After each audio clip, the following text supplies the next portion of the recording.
Assalamualaikum warahmatullahi wabarakatuh. Alhamdulillahi rabbil alamin. Hamdan katsira thayyiban mubarakan fi. Mubarakan alaihi kama yuhibbu rabbuna wa yarda. Asyhadu an la ilaha illallah wahdahu la syarika lah. Wa asyhadu anna Muhammadan abduhu wa rasuluh. Sallallahu alaihi wa ala alihi wa sahbihi wa sallama tasliman katsira, amma ba'd. Ma'asyiral muslimin, ikhwani wa akhwati fillah, rahimani wa rahimakumullah wa barakallahu fikum. Walhamdulillah, segala puji bagi Allah yang memberikan kepada kita banyak kenikmatan, terutama nikmatul Islam wal iman, dan nikmat bisa mempelajari Al-Quran dan Sunnah, yang mana nikmat bisa mempelajari Al-Quran dan Sunnah di zaman ini salah satu dari karamah yang Allah berikan kepada hamba-hambanya yang beriman dan bertakwa kepada Allah Jalla wa Ala. Dan insyaAllah di kesempatan kali ini, judul dari kajian kita di sore hari ini mengenai beriman kepada para Rasul. Beriman kepada para Rasul. Dan kita akan sebutkan ada lebih kurangnya 15 cara.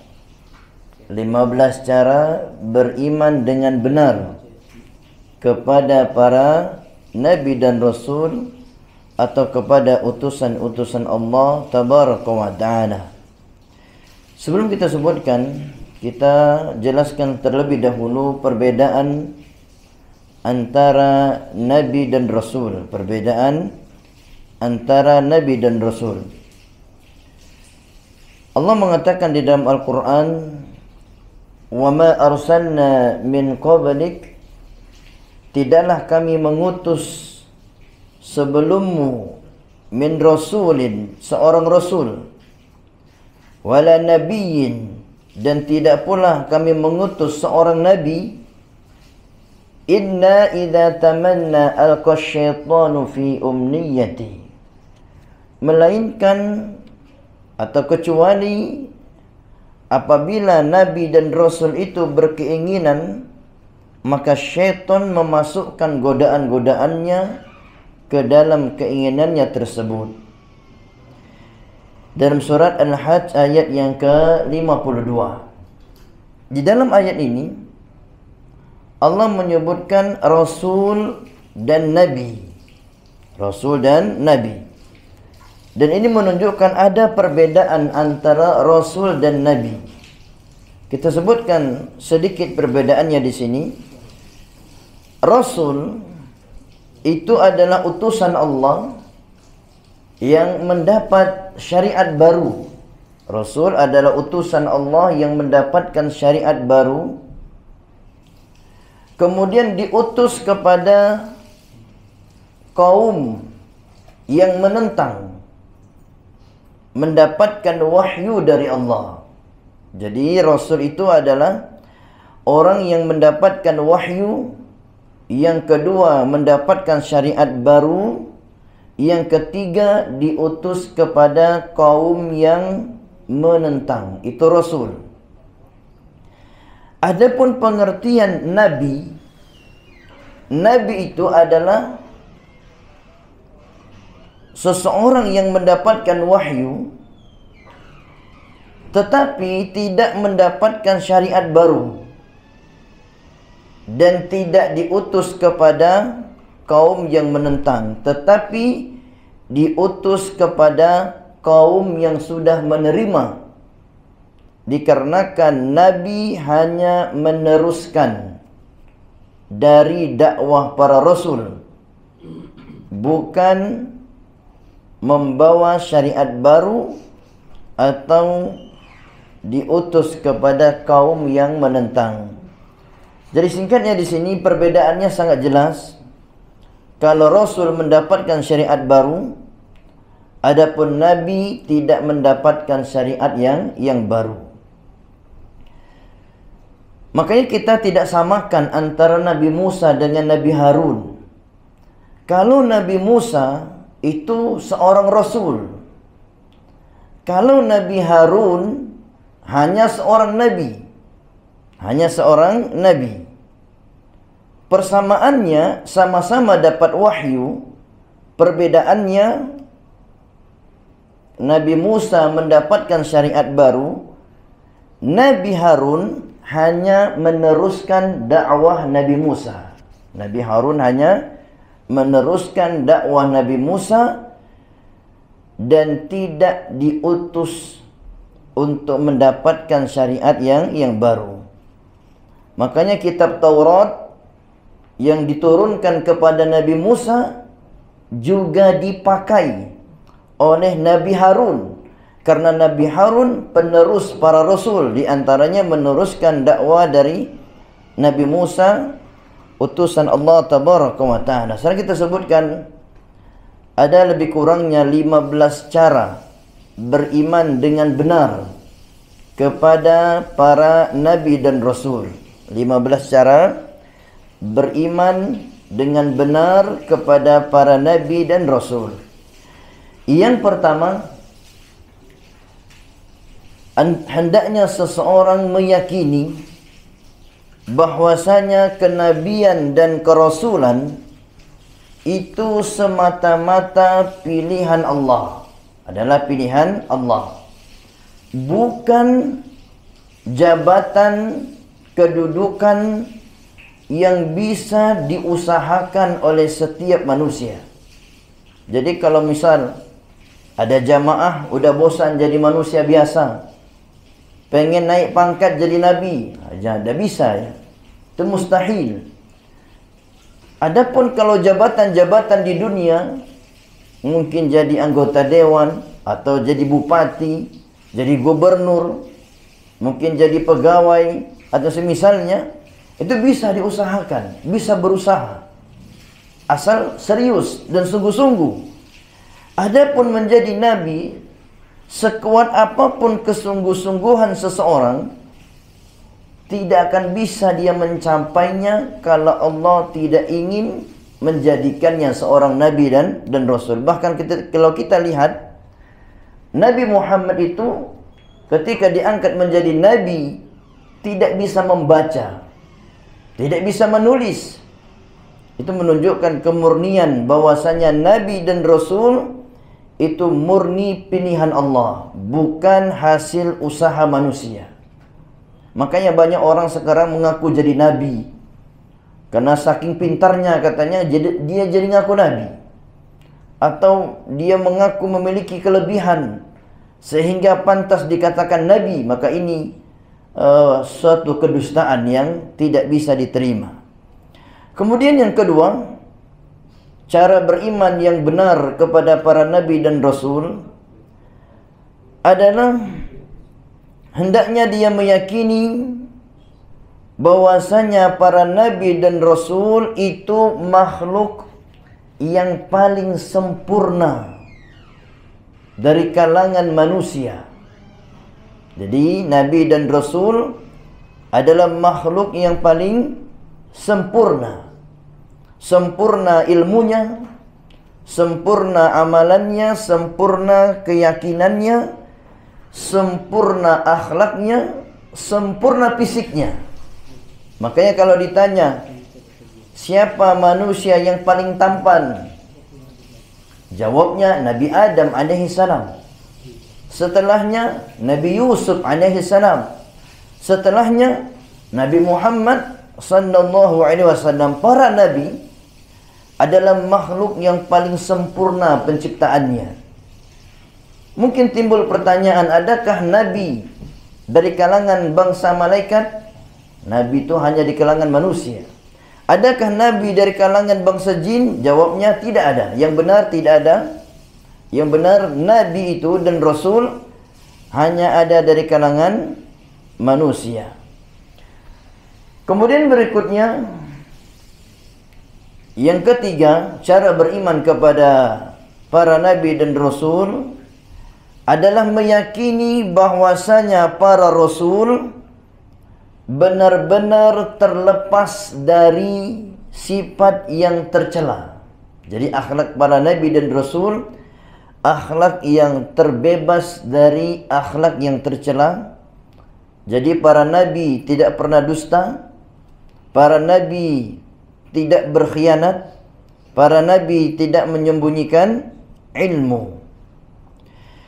Kemudian yang keempat, cara beriman kepada para nabi dan rasul adalah meyakini bahwasanya para nabi dan rasul telah melaksanakan tugas mereka dengan sempurna dan sebaik-baiknya, dan Allah tidak mewafatkan mereka kecuali setelah menyampaikan wahyu Allah kepada kaumnya secara sempurna.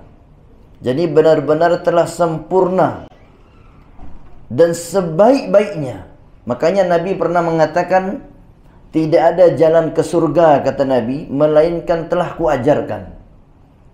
Dan tidak ada jalan yang menuju neraka, kata Nabi, melainkan juga telah aku ajarkan. Maka sekarang tinggal kita milih saja, mau jalan menuju surga atau mau menempuh jalan menuju neraka Allah Jalla wa'ala. Kemudian yang berikutnya, yang kelima, cara beriman yang benar kepada para nabi dan rasul adalah meyakini para nabi dan rasul itu manusia biasa.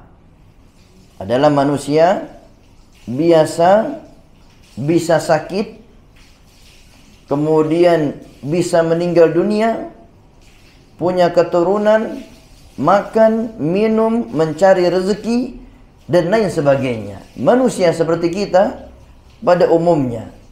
Hanya saja mereka memiliki keistimewaan, kelebihan yang Allah berikan kepada mereka, sehingga mereka menjadi makhluk yang khusus, memiliki sifat-sifat yang terpuji dan akhlak-akhlak yang mulia.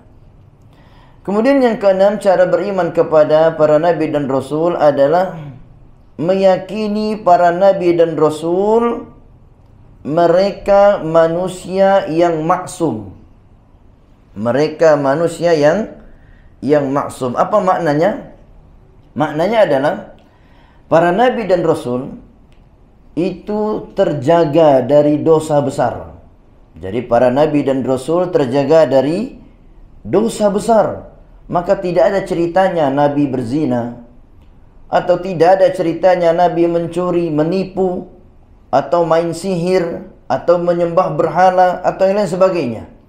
Nabi terjaga dari dosa besar. Hanya saja Nabi tidak terjaga dari kesalahan kecil.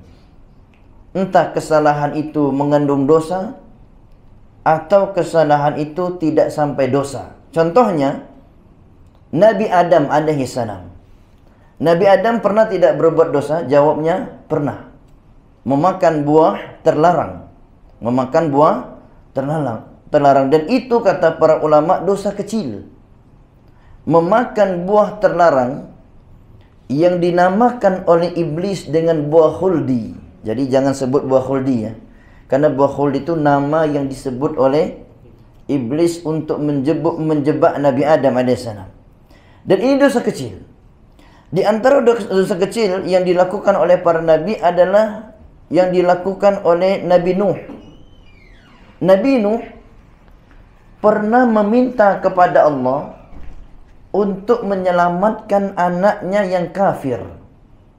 Padahal orang yang kafir tidak akan bisa menaiki bahtera atau kapalnya Nabi Nuh. Maka Nabi Nuh ditegur oleh Allah. Dan ini kesalahan yang dilakukan oleh Nabi Nuh. Entah itu sampai dosa kecil, intinya itu kesalahan. Di antara kesalahan berikutnya dilakukan oleh Nabi Musa. Nabi Musa pernah membunuh seseorang. tetapi membunuhnya bukan diniatkan, tetapi ketidaksengajaan. Karena ingin menegur, ketika menegur dipukul, qadarullah pukulannya mematikan. Karena pukulannya mematikan karena ketidaksengajaan, maka dianggap dosa kecil. Dan masih banyak kalau kita gambarkan di sini beberapa kesalahan-kesalahan yang dilakukan oleh para nabi, tetapi kesalahan itu bukan dosa besar, tetapi dosa kecil. Dan dosa kecil yang dilakukan oleh para nabi itu langsung ditegur oleh Allah dan langsung bertobat seketika itu juga. Beda dengan kita, melakukan dosa kecil, taubatnya ditunda-tunda. Melakukan dosa kecil, bertobat tapi ngulang lagi. Beda. Adapun dosa kecil yang dilakukan oleh para nabi, mereka tidak mengulang lagi. Mereka ketika diingatkan oleh Allah langsung bertobat kepada Allah Jalla wa'ala. Kemudian yang berikutnya, cara beriman kepada para nabi dan rasul yang ketujuh adalah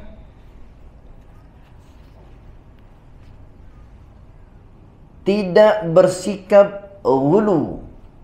Tidak bersikap ghulu kepada para nabi dan rasul. Apa makna ghulu? Ghulu itu maknanya adalah sikap yang melampaui batas. Misal, saking memujinya sampai-sampai dikatakan Nabi Isa anak Tuhan. Saking memujinya dikatakan Uzair anak Tuhan. Ini pujian yang ghulu namanya, berlebihan. Hendaknya kita puji para nabi itu sesuai dengan kedudukannya sebagai manusia. Jangan memuji melampaui manusia, seakan-akan dia memiliki sifat ketuhanan. Ini termasuk ghulu. Maka hendaknya kita hati-hati dari memuji para nabi dan rasul.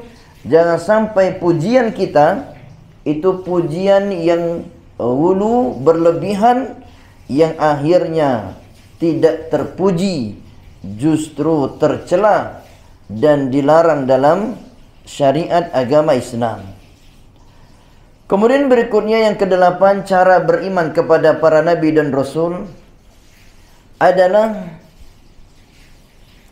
meyakini para nabi dan rasul memiliki derajat yang berbeda-beda di sisi Allah. Jadi kalau ditanya berapa jumlah nabi dan rasul, jumlahnya disebutkan dalam sebuah hadis 124.000.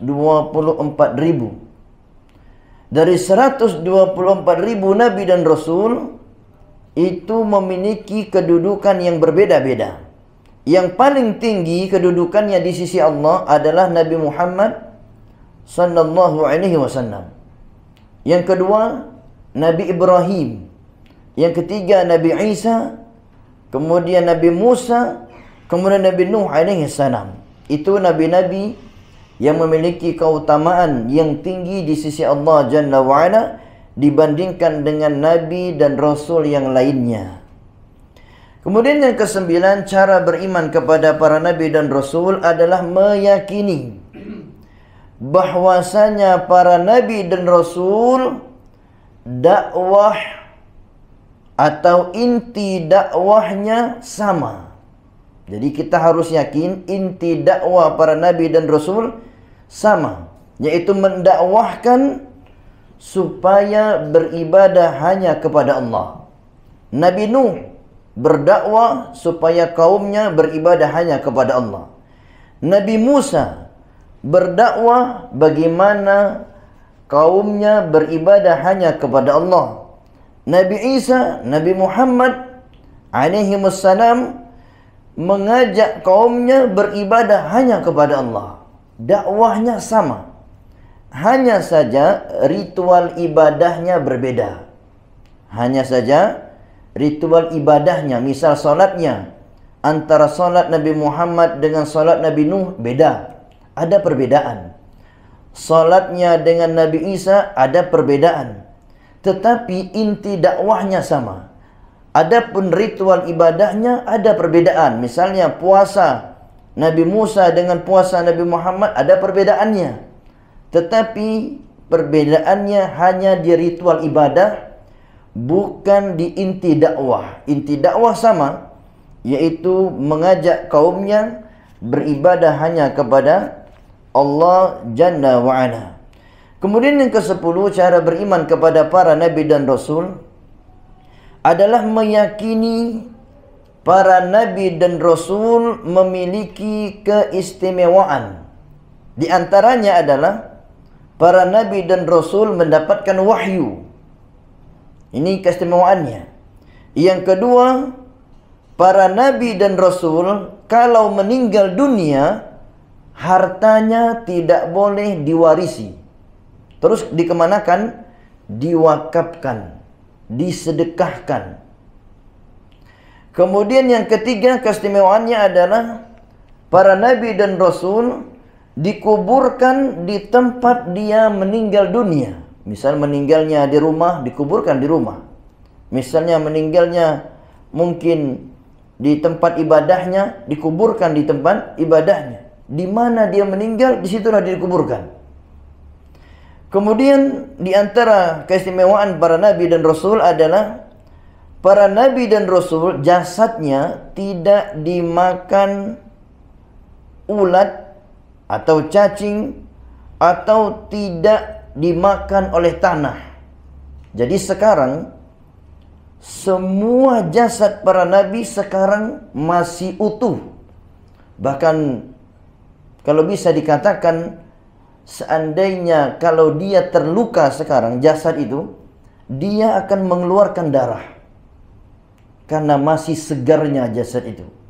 Begitulah jasadnya para Nabi, berbeda dengan jasad-jasad selainnya.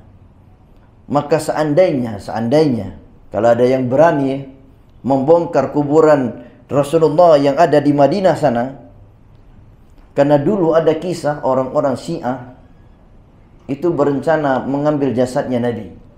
Bahkan mereka telah membuat terowongan yang terowongan itu dari bawah tanah menuju kuburan Nabi. Dan akhirnya penjaga kuburan Nabi bermimpi.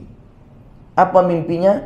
Dia bermimpi kuburan Nabi ada orang yang ingin menggalinya. Ketika dia menafsirkan mimpinya, ternyata benar. Ditelusuri, sudah ada orang-orang yang menggali dari bawah tanah untuk mengambil jasadnya Nabi, tetapi digagalkan oleh Allah Jalla wa'ala. Kemudian di antara keistimewaan para Nabi dan Rasul adalah kalau mereka tidur, hatinya tidur. Hatinya tidak tidur, hanya matanya yang tertidur. Jadi disebutkan dalam hadis, Nabi itu kalau tidur, kedua matanya saja, dan tidak tidur hatinya. Jadi para Nabi kalau tidur, hatinya tidak tidur. Timbul pertanyaan, kenapa tidak tidur hatinya? Karena hati para Nabi dikala tidur itu siap menerima wahyu. Karena wahyu itu datang, kata para ulama, terkadang lewat mimpi. Lewat mimpi. Atau lewat tidurnya para Nabi. Kemudian yang terakhir, keistimewaan para Nabi adalah para Nabi itu di dalam kuburannya mereka dalam keadaan sholat. Jadi Nabi sekarang kalau ditanya, ngapain Nabi di kuburan? Sholat jawabnya. Kalau kita ngapain di kuburan? Jangan bilang sholat ya. Sholat cuma di dunianya aja kalau kita. Kalau Nabi beda. Kalau kita kalau pengen sholat sekarang mumpung masih hidup. Adapun kalau para Nabi, mereka hidup dan matinya di dalam kuburnya, mereka melakukan ibadah sholat. Itu menunjukkan ibadah sholat ibadah yang paling utama dari ibadah-ibadah anggota badan yang tetap dilakukan oleh para Nabi. Kemudian yang ke-11, cara beriman kepada para Nabi dan Rasul adalah mengimani, meyakini para Nabi dan Rasul secara terperinci maupun secara global. Maksudnya, Nabi dan Rasul kita imani yang kita ketahui, contohnya 25 Nabi dan Rasul, kita imani. Tetapi ada kisah para Nabi dan Rasul yang tidak diceritakan, maka kita imani juga. Sebagaimana tadi kita sebutkan, jumlah Nabi dan Rasul 124.000. Yang kita tahu ceritanya 25 atau 28. Terus yang 123.000 sekian, apa kita tahu ceritanya? Jawabnya tidak tahu. Bagaimana sikapnya? Kita imani juga. Imani yang globalnya, imani yang terperincinya. Kemudian berikutnya, cara beriman kepada para Nabi dan Rasul adalah meyakini para Nabi dan Rasul mendapatkan mukjizat. Mendapatkan mukjizat. Di antara mukjizat Nabi Saleh adalah memasukkan unta dalam batu. Ini mengagetkan kaum Tsamud. Di antara mukjizat Nabi Musa membelah laut, tongkat jadi ular, kemudian tangan bercahaya seperti lampu yang sangat terang. Kemudian mukjizat Nabi Isa bisa menghidupkan orang mati, bisa membuat mata yang buta dari lahir bisa melihat. Kemudian mukjizat Rasulullah adalah Al-Quran, bisa membelah bulan, dan masih banyak mukjizat-mukjizat yang lainnya. Apa makna mukjizat? Mukjizat itu maknanya secara bahasa adalah melemahan. Ketika orang kafir melihat mukjizat, mereka jadi lemah. Contohnya Fir'aun. Ketika Fir'aun melihat laut terbelah, ciut mentalnya Fir'aun. Langsung jatuh mentalnya. Karena kengerian melihat betapa hebatnya Nabi Musa bisa membelah laut yang begitu dalam. Ketika itu Fir'aun ketakutan antara memilih ikut nyebrang atau tidak. Tetapi dasar Fir'aun yang tidak tahu diri akhirnya memberanikan diri ikut nyebrang. Ketika Nabi Musa dan kaumnya sudah sampai di seberang dan Fir'aun berada di tengah-tengah lautan yang terbelah, maka diperintahkan Nabi Musa untuk menutup lautan yang terbelah. Maka terjepitlah Fir'aun di dalam lautan dalam yang sudah menyatu setelah terbelahnya. Maka fungsi mukjizat itu adalah melemahkan orang-orang kafir. Adapun secara istilah, mukjizat itu adalah perkara yang luar biasa, atau bahasa kitanya ajaib, yang terjadi pada para Nabi dan Rasul.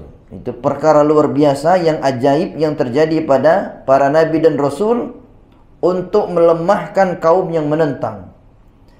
Adapun kalau terjadi pada selain para Nabi dan Rasul, namanya apa? Namanya karomah. Namanya karomah.